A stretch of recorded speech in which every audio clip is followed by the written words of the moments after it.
Aujourd'hui, nous allons parler d'une question qui a certainement fait couler beaucoup d'encre chez tous les pédagogues, qui dérange beaucoup de parents.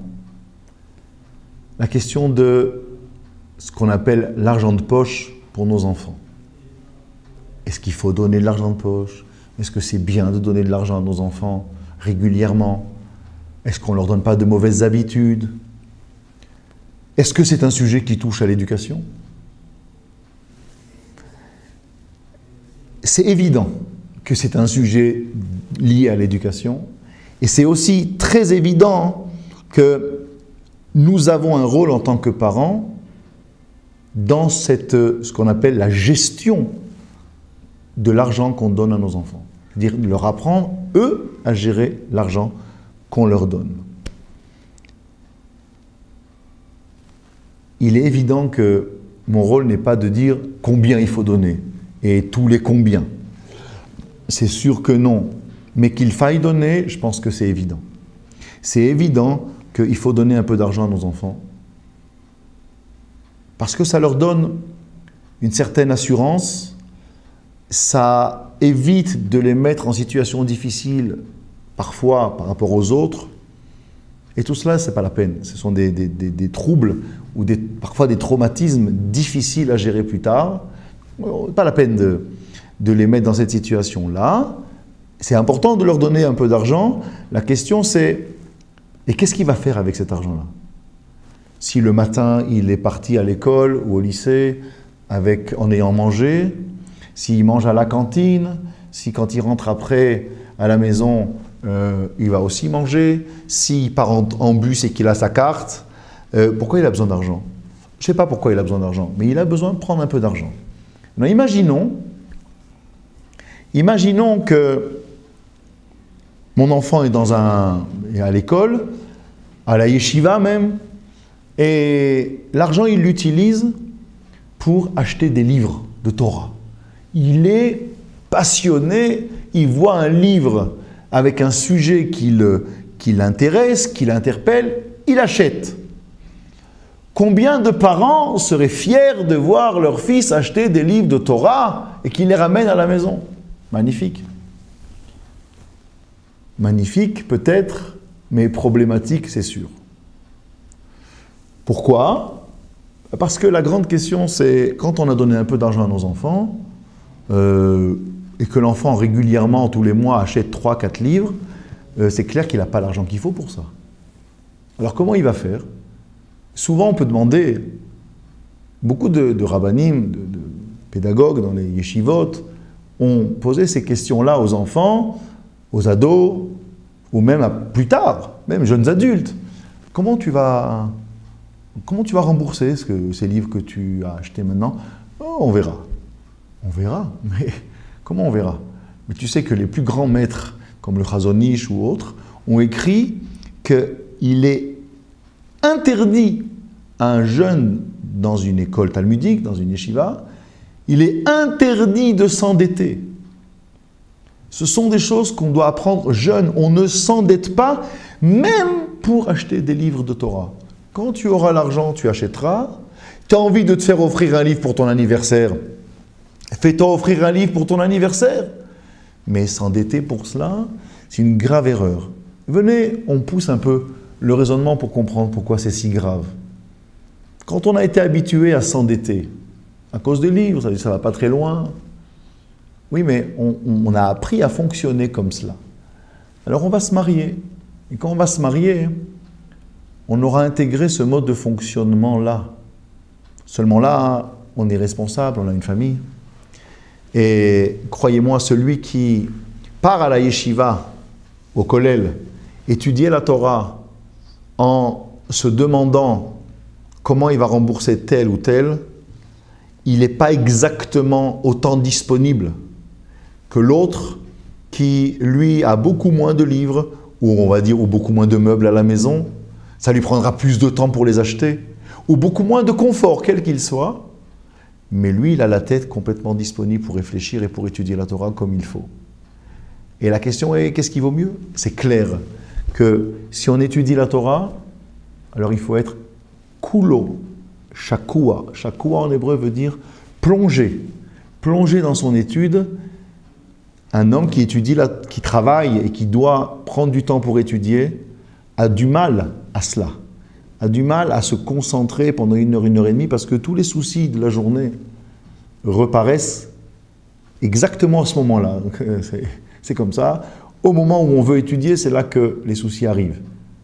Mais quand on veut étudier la Torah et on veut prendre son temps pour cela, plusieurs heures par jour, si on a des dettes, si on n'arrive pas à trouver le moyen de rembourser, on n'est pas dans des bonnes conditions pour étudier la Torah comme il faut. Et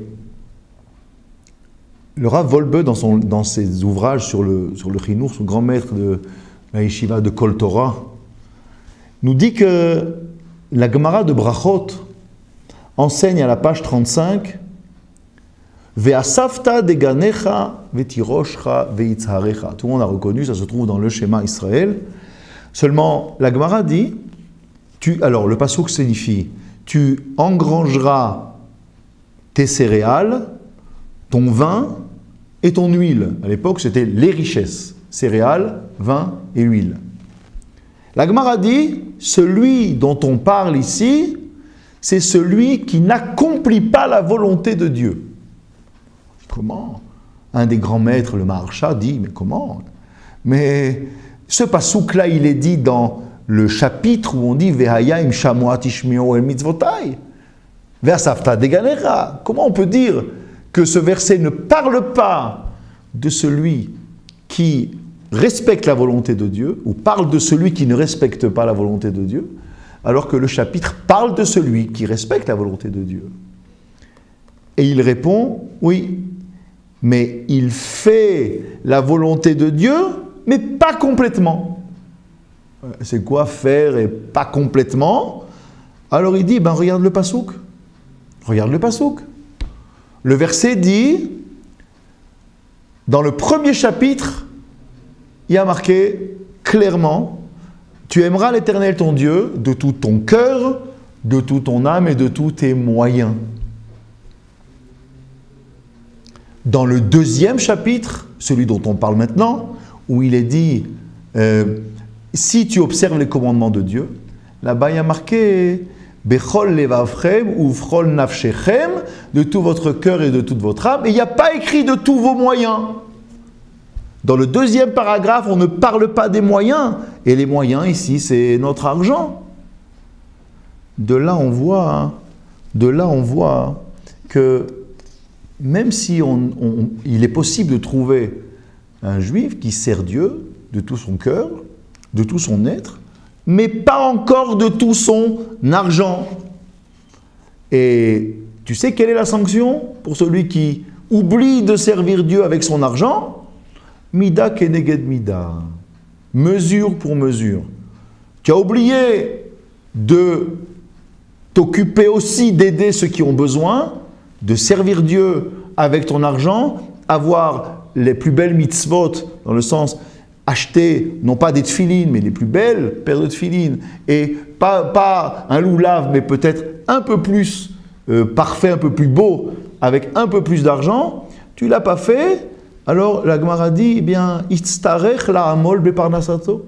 Celui-là, eh bien, comme une mesure pour mesure, tu n'as pas pris le temps aussi de dépenser un peu d'argent pour la mitzvah, tu vas devoir te préoccuper plus que tu n'aurais dû le faire pour gagner, donc avoir le souci de la parnassa. Et c'est ainsi que Chachamim nous disent, les sages nous disent, dans le premier chapitre, on parle de celui qui accomplit la volonté de Dieu de façon parfaite, son cœur, son âme, ses moyens, et celui-là, eh bien, il aura la chance de pouvoir transmettre à ses enfants, Veshinantam, Levanecha, Vedibartabam, etc., toutes les bénédictions qu'on peut attendre, alors que l'autre, on voit qu'il aura lui besoin de beaucoup plus d'efforts pour trouver ce qu'on appelle le Yishuv Hadarat, c'est-à-dire cette quiétude nécessaire pour pouvoir étudier de façon disponible, la tête disponible, et cela en soi est un frein très très délicat pour l'étude de la Torah. Donc on voit que le rapport à l'argent pour un ado, pour un adolescent, n'est pas simplement une question de maintenant, qu'est-ce que je lui donne, combien, mais on doit nous réfléchir à ce que demain il fera avec son argent, parce qu'aujourd'hui on lui montre une bonne façon de le gérer ou pas.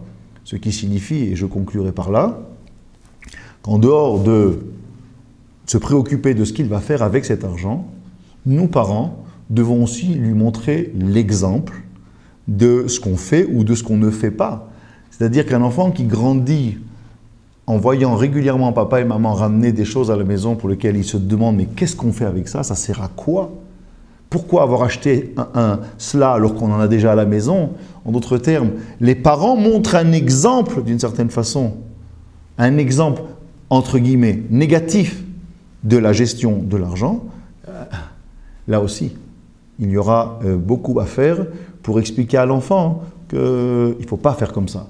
Parce que si on n'a pas montré l'exemple positif, on va nous aussi être confrontés avec nos enfants à ce souci-là. Donc, nous devons aussi réfléchir nous-mêmes en tant que parents à ce que nous faisons de l'argent que Akadosh Baruch Hu nous a donné. Nous aurons là aussi certainement l'occasion de réfléchir à cela une autre fois.